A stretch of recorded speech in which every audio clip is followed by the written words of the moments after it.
And welcome to another episode of the SD4L Show. I'm Justin Thin. Today, I'm joined by my colleague over at 24/7 Sports, fellow Michigan State recruiting reporter Corey Robinson. Corey, big day, pretty much as big as it gets in our line of work. Not too much drama for Michigan State today, but how you feeling? How's it been?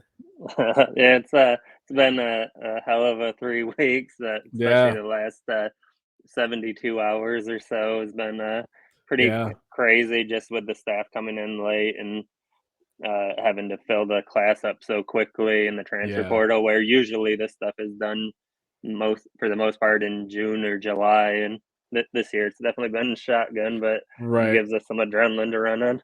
For sure. Yeah, this has been a fun few weeks here with the new staff coming in, and they still don't even have all 10 of their assistants on the staff.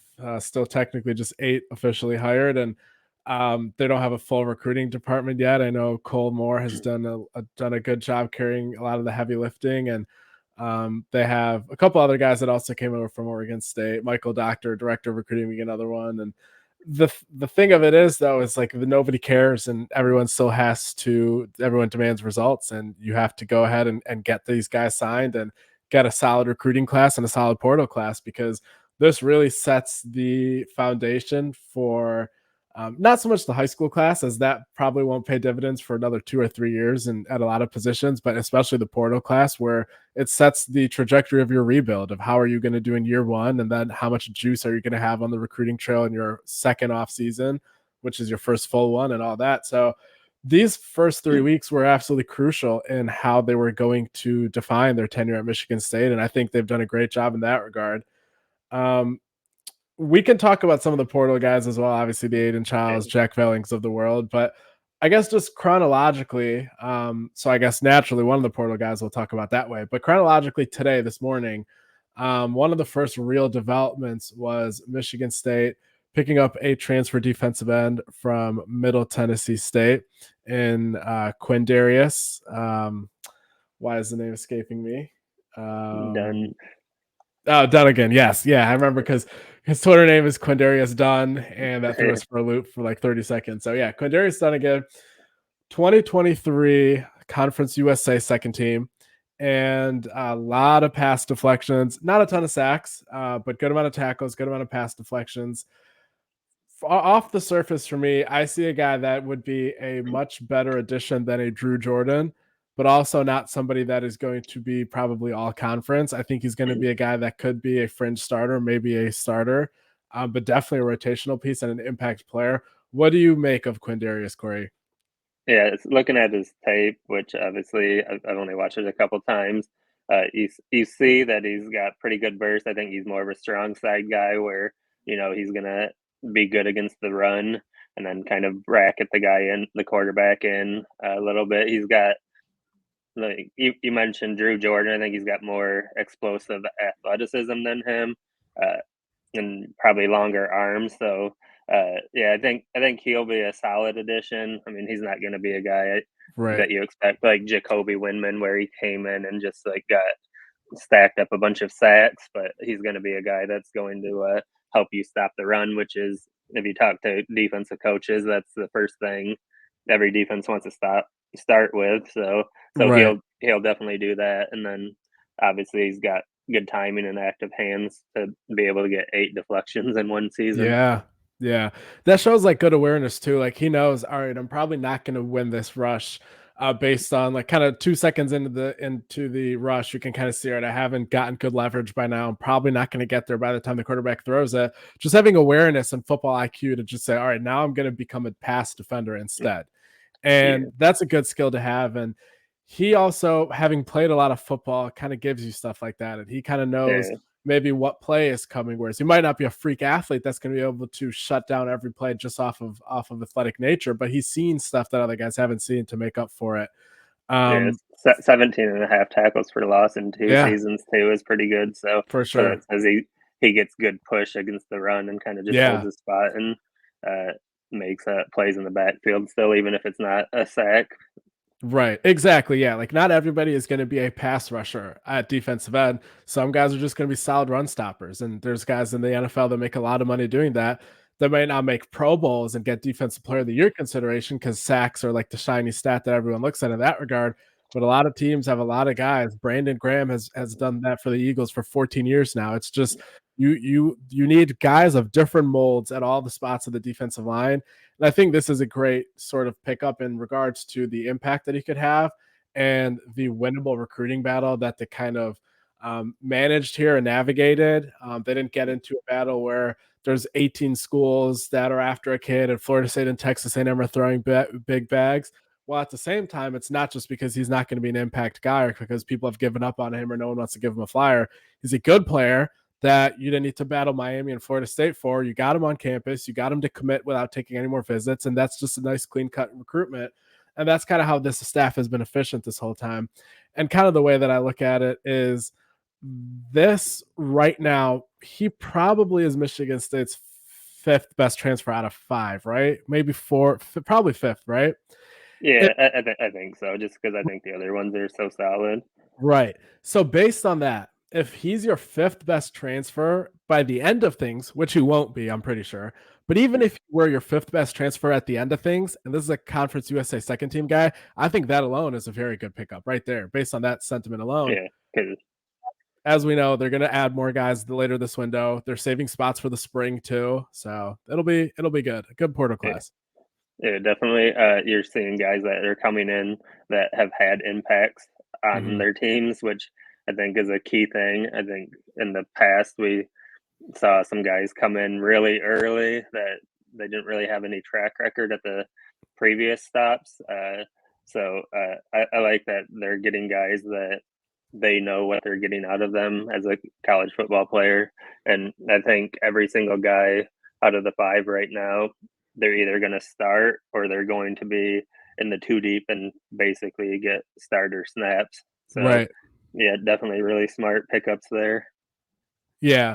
And also, like, they're continuing to make sure that for at least right now, like the first couple weeks of December, they're not reaching for anyone that they don't believe won't be a rotational player. Now, in the spring, I think at that point, when you look at how many scholarships you have left, like let's say they have 4 scholarship spots in spring, right? And you feel like, all right, we're pretty good at starting level and maybe rotational level spots at these guys.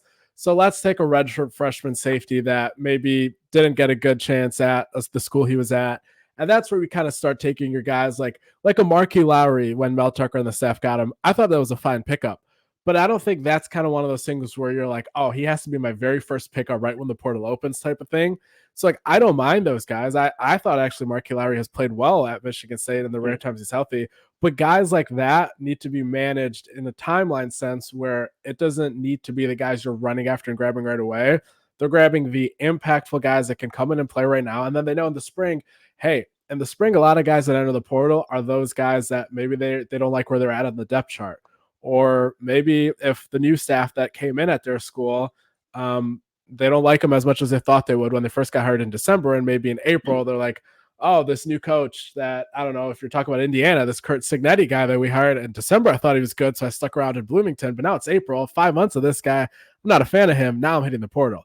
So there's a lot of guys that enter the portal in the spring where A, like I described there with not liking the new coaching staff, that could be starters that enter. And also B, my original point of guys that maybe fell to second team and they're not happy about that. And that's where Michigan State can take a flyer on those guys at that point, not right now necessarily. So I definitely like their portal strategy there.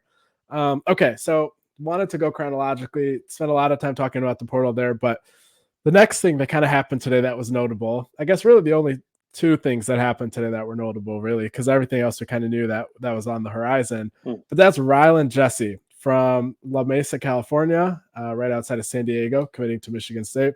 6'3", 200 pounds, 86 rated by 24/7 Sports, 0.8404 by the composite. So that's the most common trend I've seen this whole entire month is 24/7 rates every single West Coast kid higher than the composite because our West Coast guys, Brandon Huffman, Blair Angulo, Greg Biggins, they know that this staff not necessarily deserves the benefit of the doubt, but at least deserves extra due diligence and scrutiny for these guys and maybe looking for reasons of, hey, why might this guy deserve to be rated higher? Because I believe you were saying, Corey, that you talked to one of them and they basically described right after Smith was hired that they're going to take some guys that you're going to scratch your head about, and then they're going to become all conference players 2 years later.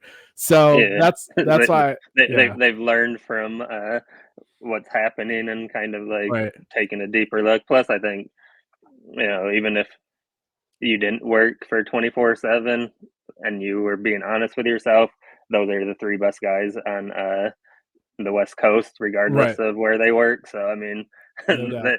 so maybe them rating them higher is just because they're better than everyone else over there. Yeah, yeah, that too. So I think Michigan State fans, they're going to be very frustrated with the composite this tenure. Whereas maybe not so much in the past, especially down south where maybe the composite was often higher than where the 24/7 rank was. So I think yeah, anyway, back to Rylan Jesse. So this very interesting development here where on Sunday, our colleague Stephen Brooks at Spartan Tailgate, he had said, he kind of told us, he's like, hey, I found out this quarterback, Rylan Jesse, committed to Utah State, visited Michigan State. Going to dive into this more. He did dive into it, and it seemed like he was sticking with Utah State. Then we're scrolling the timeline today, and there he goes, committing to Michigan State, signing with Michigan State. Greg Biggins posted an article here an hour ago, and Rylan basically told him, I committed to Michigan State late last night, and it all happened at the last minute. So that kind of explains how that went down. Probably something to do with Tyler Cherry there. But at the same time, it seemed like Michigan State had kind of moved on from him before Cherry even went towards Indiana. So that's what kind of made it a little hard to read. But still very interesting how that played out. Just real quick for me, watching his tape, Jesse's a guy that he is very good at extending plays.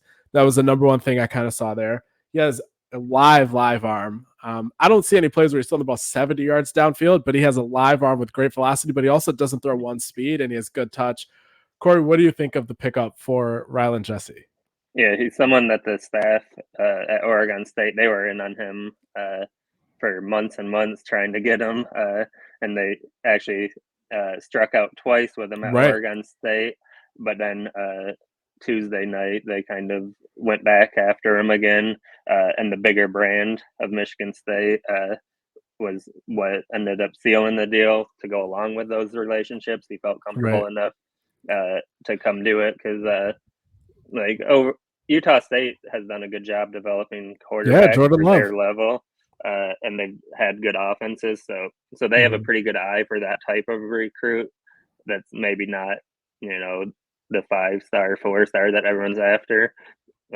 So I think he was a huge pickup late. That solidifies the quarterback room, which I think Yeah, 3 weeks ago you had 0 scholarship players in it after everybody had left for the portal. Now you have Aiden Childs, who's a bona fide star in the making as a starter. You got 2 solid 2024 guys signed and locked in. And then I would expect, they probably kick around the transfer portal and see if they can find like a yeah, grad transfer type guy to just have there for just in case you have an injury or something like that. yeah, If the true freshmen aren't ready. But even if you don't do that, you've solidified your quarterback room already for 2025, where you can just take the one guy in the class like you prefer to out of high hmm school each year, and just kind of develop him and wait for him to get his chance and compete with the 24s after Aiden Childs is done at Michigan State. yeah. I think right now the way I look at it is definitely a good call to get 3 guys. Yeah, And because mostly I don't necessarily know what they'll get from the portal. I think we'd all definitely agree that they should try to get somebody from the yeah, portal.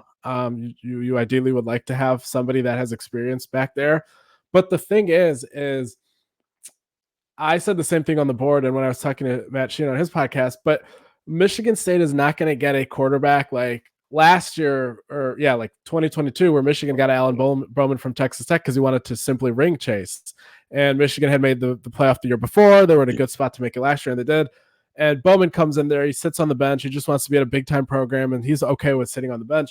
Michigan State's not going to get some impactful guy that yeah, has a long track record of success at above a G5 rank like he did at Texas Tech. yeah, No one's coming to ring chase and sit behind an 18-year-old Aiden Childs of Michigan State. Now, with that said, they're going to get somebody if they yeah, want. They're going to be able to get somebody that, hey, I don't know, made up player type, but somebody that at Bowling Green maybe wasn't very good, but he was the start of the whole year, maybe 17 touchdowns, 11 Yeah. interceptions, 24-year-old, sixth-year guy. But then my question is, if you have that guy, would you rather turn to him in week 9 if there's an Aiden Childs injury, or would you rather turn to an Alacia or a Ryland? I think you can go either way, but the fact of the matter is I think it's better to have that guy on the roster than not, Yeah, and then just make in that case. decision. Right. Yeah, Yeah. yeah. Then there's no pressure, and you can let the freshman beat out the veteran, like you saw Aiden Childs Right. do at Oregon State, where he was able to pass up the previous year starter there for them. Yeah. So yeah, and I think too, like you said, they might not have to do it now. They can do it in the spring Yeah. once you get some guys that maybe they make an emotional decision because of something with a coaching staff, and then you Right. might walk into something bigger than you expected in January or February. But Mhm. you know, either way, they solidified the room by having three capable guys in the room right now as soon as Right. they start up here. So they answered that big question mark that they had to immediately answer when they walked in the doors. Yeah, I think the spring would be the best time to get that portal guy because what usually I mean, I guess it depends what type of player they're looking for, but I think somebody that is maybe going to fall to QB2 at another school that has maybe a very entrenched quarterback. Um, Maybe like let's see if UCLA gets Malachi Nelson, and then maybe Ethan Garbers wants to transfer and he figures, hey, QB2 here or QB2 elsewhere with a better coaching staff and maybe a quarterback that's more susceptible to getting hurt. I don't know, just scenarios like that where I think somebody after the depth charts are looking less favorable to themselves in the spring, maybe want to look around and may not be as opposed to being a backup at Michigan State if they know that he was going to be a backup at his current school anyway. But yeah, that pretty much covers the two new developments today. Usually signing day is even less eventful for us, kind of behind the scenes than this, because every single kid is already committed, and then we just push out the articles for maybe someone that's announcing that day that we also know is committing. But at the end of the day, like everything's pretty much pre-written. Here with Quindarius, we knew that like Michigan State was somebody that he visited and that he was probably leaning towards Michigan State. That part was not a secret, but there was kind of chatter that he wasn't looking to necessarily lock down a decision. He might have visited other schools. So the timing of it being today, this morning, was kind of surprising. And then with Ryland, obviously, as I laid out the Steven thing where we weren't expecting him to commit. So for us, this is about as eventful as a signing day as we ever get. And definitely fun for us and fun for everyone else too. And Corey, I know you're on mute over there trying to talk. So, okay, go ahead.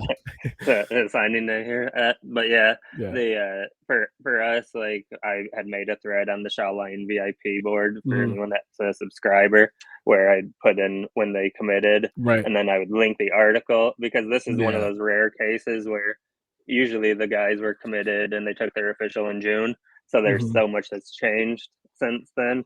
Where Right. all of these articles were yesterday, 2 days Mhm. ago, less than a week ago. So literally, nothing was going to change by what they were going to tell us. So Yeah. you just kind of rehash what you have out there. In this case, where in years past, obviously you would have to, go like, oh, so how's this, blah blah blah.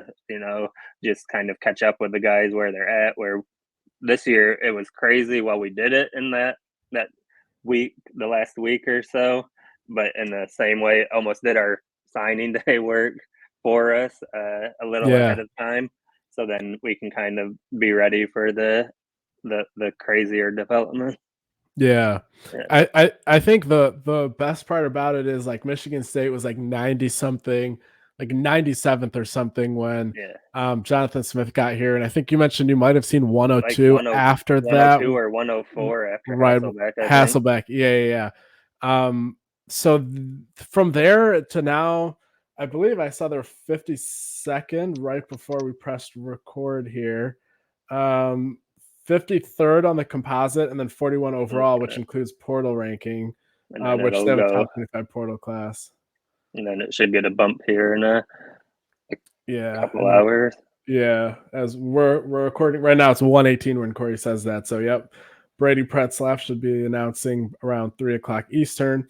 So yeah, right now all of the recruits are signed except Jaden Walker, who we could talk about him in a second, and then Justin Denson, who yes publicly isn't signed, but he should be in the fold here as well. Just his signing ceremony is the delay there, as you have found out.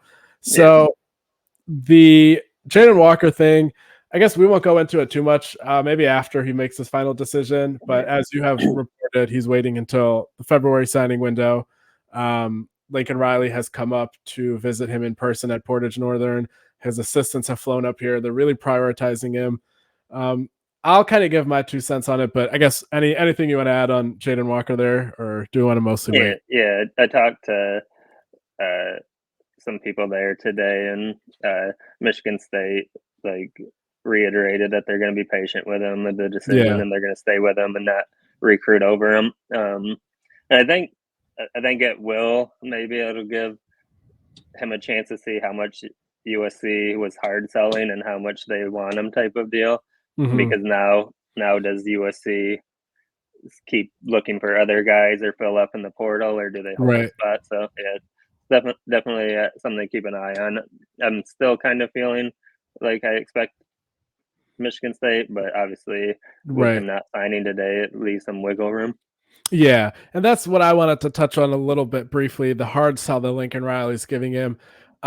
My kind of perspective on Jaden Walker is that he's going to be good later in his career when he completes his transition from safety to linebacker after a couple of years, once he bulks up, once he kind of learns the linebacker position more so. And he was a smart safety to begin with, so I don't expect it to be any problem. It's not like you're making a ton of projection, but not everyone plays as a freshman or a true sophomore redshirt freshman. And I didn't think he was going to be one of those guys that was going to Yeah, have a huge impact right away.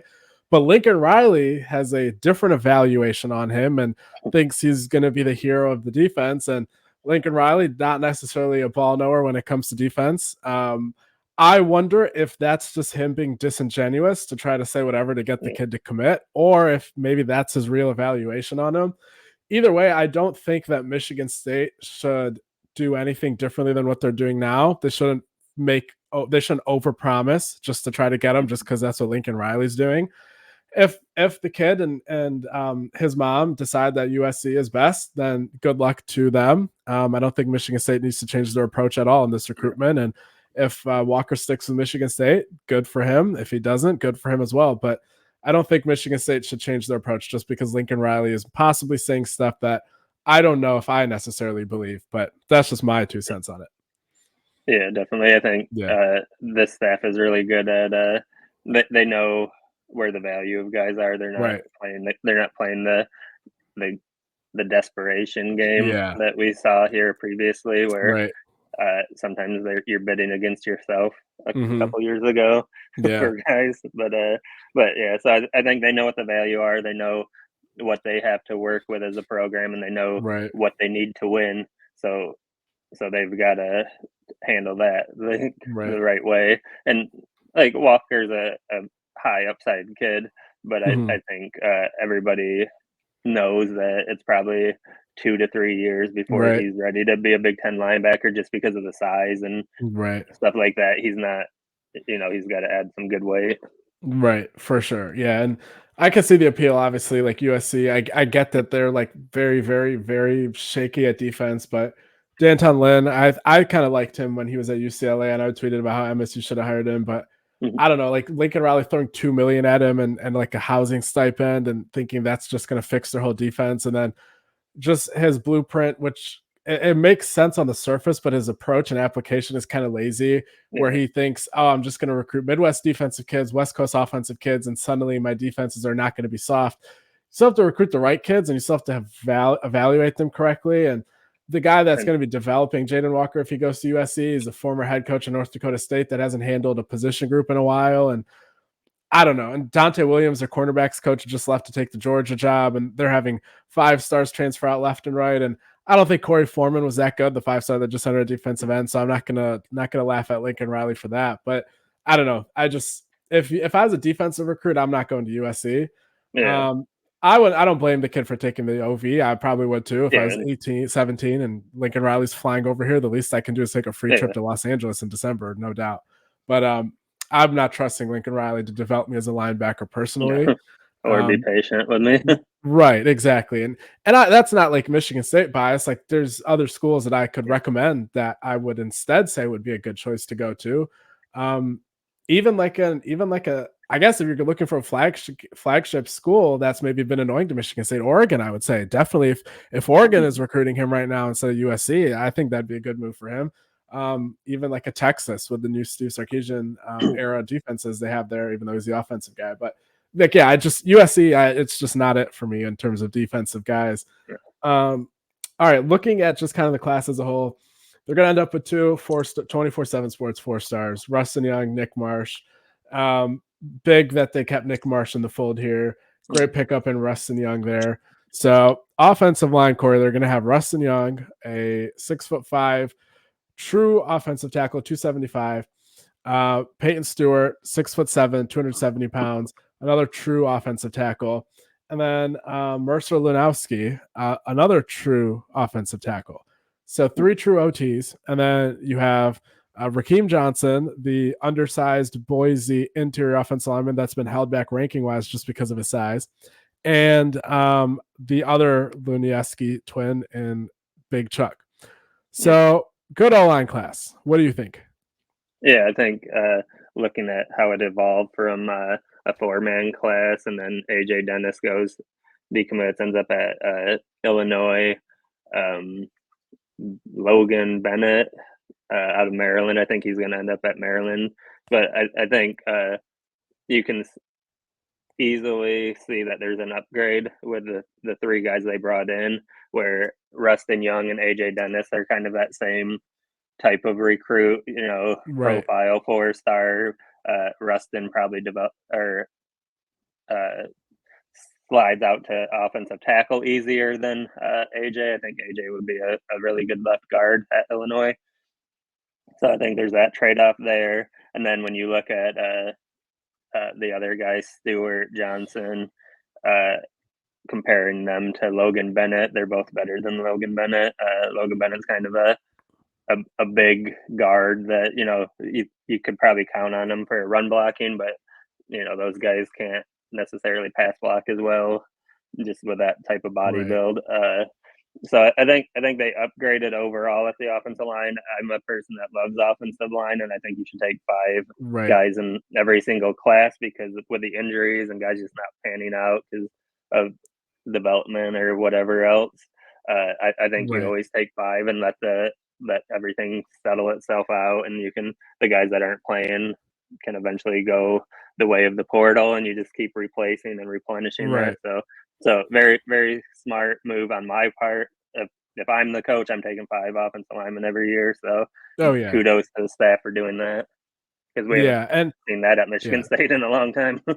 Yeah, and I also like that all the offensive tackles, they're of that variety where they started out as, um, underweight, I guess you can say, not as Mhm, really underweight, but, like, once they get to campus, they have to add 20 pounds, as mhm, opposed to the offensive tackles that are, like, 6'7", 335, like a Miles yeah, McVay, and then you have to transform their body the other way and hope mhm, they get more athletic. Whereas here, you're just adding weight and thinking, "Hey, they'll probably still be athletic." Like, Peyton Stewart's playing basketball, playing yeah, center.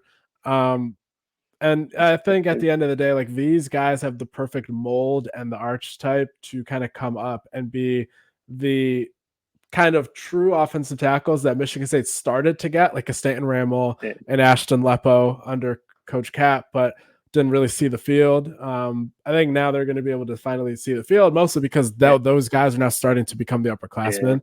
So I think this is really going to be where the offensive line rebuild starts, because it was always going to take a few years for the offensive yeah, line.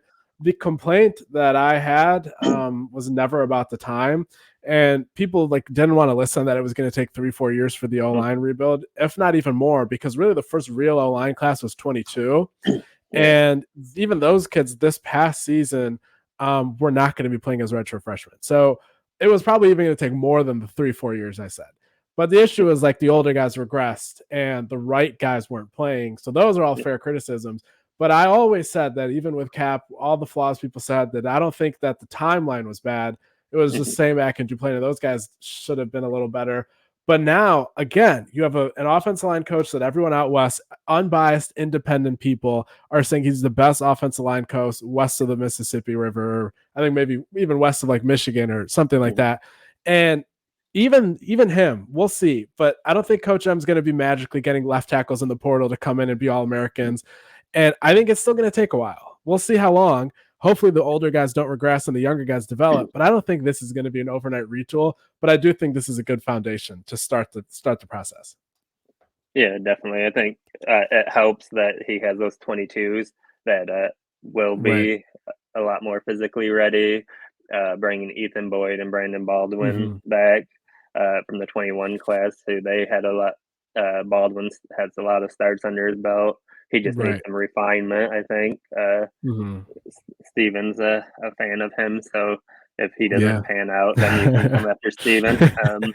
Where I publicly went out on a limb for Ethan Boyd a little more. I think he's going to be a really good right tackle. And then Ashton Lepo, he's a guy that can make that big jump that can help solidify it. Because I mean, you look at him, he's 6'8", probably 320.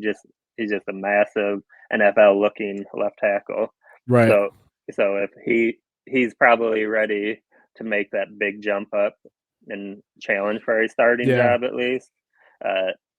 And with good coaching, which he's going to receive, he's one that I think if him and Boyd can solidify the tackle position enough to the point where they're not completely whiffing blocks and getting the quarterback killed like we saw last year from Spencer Brown and a couple times with Brandon Baldwin.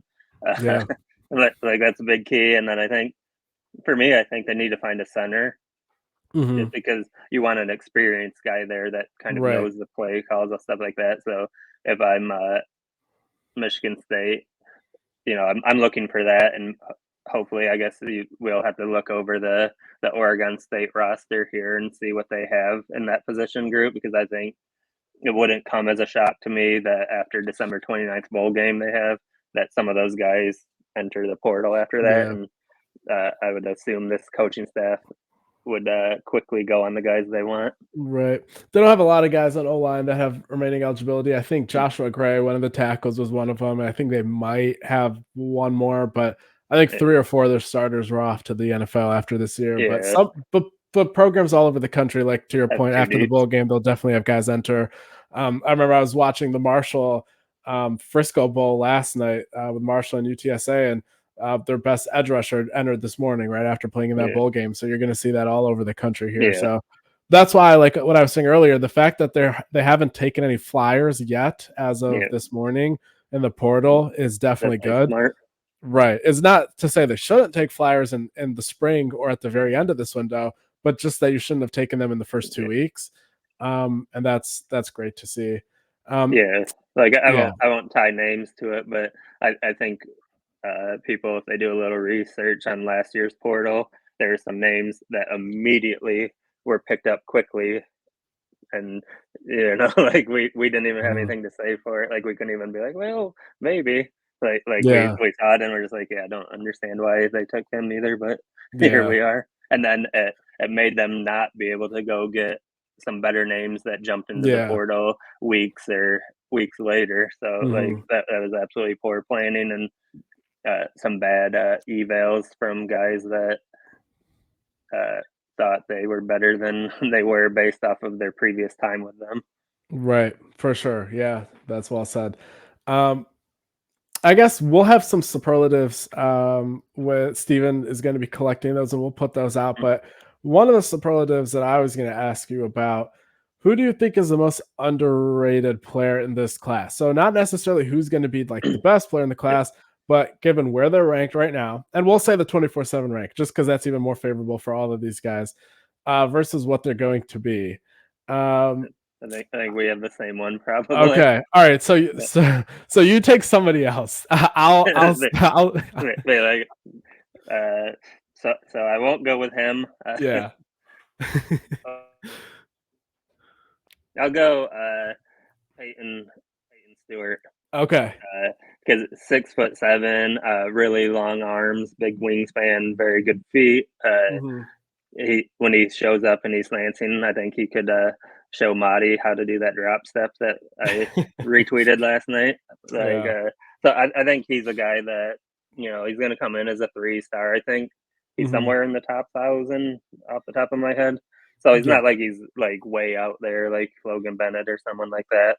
Yeah. But I'll pick him since I'll let you have the one that we're both gonna go with. But yeah, I think he's a really strong pickup that will outperform his ranking. Right. And yeah, that's very true. And with the offensive tackles, that's where ranking matters the absolute least because it's the most projectable or the most projection oriented position in all of recruiting where Yeah. everyone pretty much has to do something to their body, whether it's gain weight or lose weight. And you're trying to project how will they do after that change. Nobody is really 6'6", 6'7", 315, 310. You have to get to that point after you get on campus. And he has to add here 30 pounds, 35 pounds. And when he does that in the next 2, 3 years, that is going to be a different player than he is now. And I, like you, would definitely gamble on him maintaining his athleticism and being a very good prospect in that regard. Whereas, so right now he's the 64th ranked offensive tackle. For all we know, 41 of those guys after their bodies changed, they play in a less impactful way than they had been playing in their high school tape. And maybe 20 something of them are going to be even way better than they were in high school. And then there might be 40 kids behind Peyton Stewart that might not even have profiles that are at North Dakota State and Bucknell that end up being offensive tackles and some of the 4 stars right now. So that's just how offensive line recruiting always goes. And definitely agree with that. But yes, the guy that I was going to say is Andrew Brinson IV from Tampa, Florida. He was the first prospect whose tape I watched after I found out that Jonathan Smith was going to be the next head coach. Um, he basically has all the tools you need from a corner. Um, Basically, a lot of these guys at corner, they are able to do one thing very well, whether it's like Charles Brantley, he liked to hit people, but his frame was never going to be, or I guess if he would have added weight, it would have been a different story. But his frame had been at the time preventing him from actually really pressing, being a tough press man corner, and also him being a consistently strong run support corner. And that's why he's never really been able to move into nickel because they don't really necessarily want him having to take on blocks and pulling guards and stuff like that if he's helping from the edge. So he was always going to be limited. Then there's other corners like an Antoine Booth, who like we never really liked to begin with. And I can go through every single corner and say, oh, I wasn't really that high on them, or I was high on them, and we'll see. Like Chance Rucker was very high on him. Yeah. There's audio and footage, and Corey will vouch for that. I was very high on him. Caleb Coley, we were all high on him. We'll see. We'll see there. I Maybe think the frame holds I him think back. he's actually going to make a run with this staff because he's not bigger. He's not a taller Right. guy, and Mel was so obsessed with height. Right. Where I think he's someone that this new staff they're not putting restrictions on height like that. So I Right. think he's someone that I still am buying stock on. And Yeah. if he doesn't do it this year, then you can tell. Then I'll admit I was wrong. But I do Right. think with this staff, he's got a shot to do something. And I think the yeah, so the point that I was going on there was like every kid wasn't fully well rounded, that like there's this perception that, oh, we just hype up every single recruit.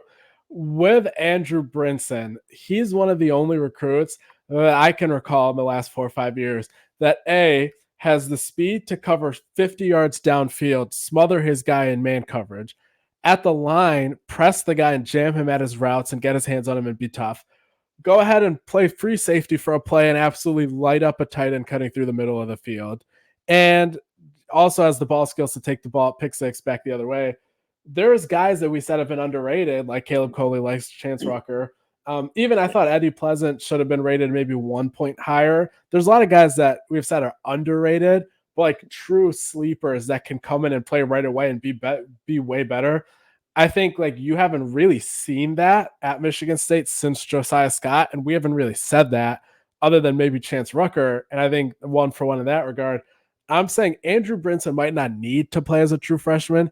He probably, ideally, he wouldn't because Chance Rucker and Dylan Tatum over there. And then if you can get a best available ahead of them, and we'll see with Caleb Coley, we'll see with a few other guys. but he's a guy that has maybe a redshirt freshman or a true sophomore. He's going to look like he belongs if they need him out there. And his ranking does not say that that's the case. I think he's criminally underrated. I would say that he's not shouldn't be like a top 100 player in the country or anything like that. But for him to be an 85 is just mind-boggling to me. I think an 89 to a 91 would all anywhere in that range would be justifiable. I think he's 4 to 6 rating points away from where he should be.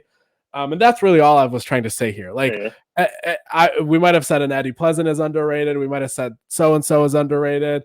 But never have I thought that anyone that Michigan State's recruited at DB in the Mel Tucker era was 4.5 points lower than where they should be ranked. So that's what I'll say on Andrew Brinson.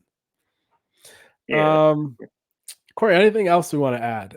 I guess Brady Pretzlaff here. I don't know if I'll probably try to get this uploaded before he goes public, but that's really the only thing that we're watching for on the horizon today. But rest of the portal window, we'll see who they target. And I know if there's any 2024s that don't sign this window, Cole and the staff will be very watchful of that. And don't really have any names there, so we don't really have much to add there. But I guess anything you want to add, Corey? No, I think we got it pretty much covered, and then maybe some things will become clearer in the next couple days because, like you said, this staff's always looking and going under every stone that's available and figuring out if there's something that other staffs missed or they might be missing. So yeah, it'll definitely stay an active one, but I think for now, maybe catch our breath a minute and then for sure. Yeah, and you have to run to the press conference at Spartan Stadium where Jonathan Smith will be talking shortly. So with that, definitely check us out on the 24/7 Sports site. That's where 99% of our coverage is. What we say on Twitter is barely any of the work that we do. So definitely check us out. Keep an eye out for a promo today or tomorrow there. Appreciate you guys tuning in for this week's episode of the SD4L show. I'll be back with Matt Sheehan next week to talk more about this recruiting class. Thanks, Corey, for joining us. Appreciate all your insight. And make sure to like and subscribe. All right. Thanks, guys.